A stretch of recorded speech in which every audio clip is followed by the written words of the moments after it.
हम लाइफ में किसी भी अच्छी चीज़ को करते हैं या किसी भी अच्छे हैबिट को एडॉप्ट करते हैं तो हमें एक चीज़ का एक्सपेक्टेशन होता है कि हम कुछ दिनों बाद 6 महीने में इन हैबिट्स को ऐसे करके हम यहाँ तक पहुँच जाएंगे। अगर हम जिम करते हैं तो हम सोचते हैं हमारा फिजिक बहुत ही जल्दी इंप्रूव हो जाएगा, 6 महीने में मेरी बॉडी ऐसे रहेगी, 6 महीने में मेरी बॉडी ऋतिक रोशन जैसे रहेगी, 6 महीने में मैं ऐसा कर लूँगा। लेकिन हम भूल जाते हैं कि at the end of the day we are all humans, we are all we every human is not blessed with a great genetic. हर किसी का जेनेटिक अलग है, हर किसी का बॉडी टाइप अलग है, हर किसी का मसल गेन का तरीका अलग है। तो तुम कैसे एक्सपेक्ट करते हो कि तुम सेम जैसे कोई अगर सेलिब्रिटी कर रहा है, कोई सेलिब्रिटी गेन कर रहा है मसल, तो तुम भी वैसे ही गेन करोगे। तो यहाँ पे सबसे बड़ी प्रॉब्लम आ जाती है एक्सपेक्टेशन का। तुमने स्पाइडरमैन में सुना ही होगा कि अगर हम डिसअपॉइंटमेंट को एक्सपेक्ट करते हैं तो हम डिसअपॉइंट नहीं होंगे। अगर हम एक्सपेक्ट ही कर रहे हैं कि हम डिसअपॉइंट होने वाले हैं तो हम डिसअपॉइंट नहीं होंगे, क्योंकि हमने डिसअपॉइंटमेंट को एक्सपेक्ट किया था। तो मेरा कहने का यहाँ में ये मतलब है कि अगर तुम किसी भी चीज़ का एक्सपेक्टेशन को लो रखोगे, मैं ये नहीं कह रहा कि तुम सोचो छोटी चीज़ को सोचो, मैं ये नहीं कह रहा हूँ कि तुम अपने ड्रीम को छोटा रखो। अगर तुम्हारा ड्रीम है 1 करोड़ कमाना, तो मैं ये नहीं कह रहा हूँ कि तुम उसे 10 रुपीज़ कर दो कि मैं महीने में 10 रुपीज़ कमाऊँगा। मेरा ये कहने का मतलब नहीं है।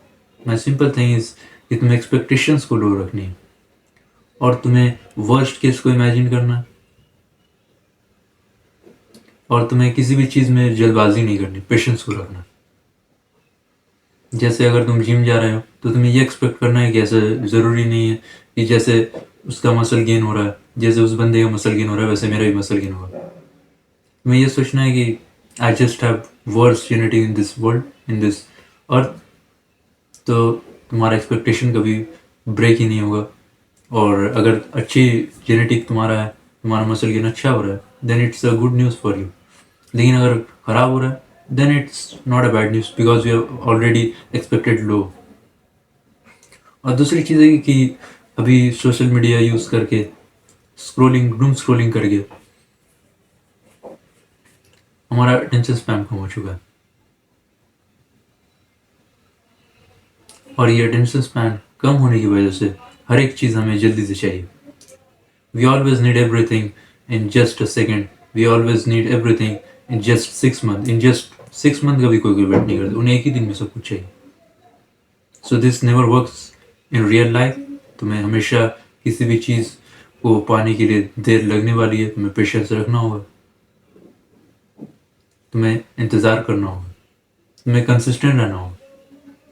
ये ऐसा नहीं है कि तुम 1 महीने का जो है कट कर सकते हो कि 1 महीने का मैंने कंसिस्टेंसी यहाँ कट कर दिया, रिवाइंड करके मैं यहाँ फॉरवर्ड हो गया, मैं यहाँ पहुँच गया। रिवाइंड मैंने गलत बोल दिया, मैं फास्ट फॉरवर्ड करके यहाँ तक पहुँच गया, ऐसा नहीं है। You need to work hard, you need to work every day. So this was my video for today.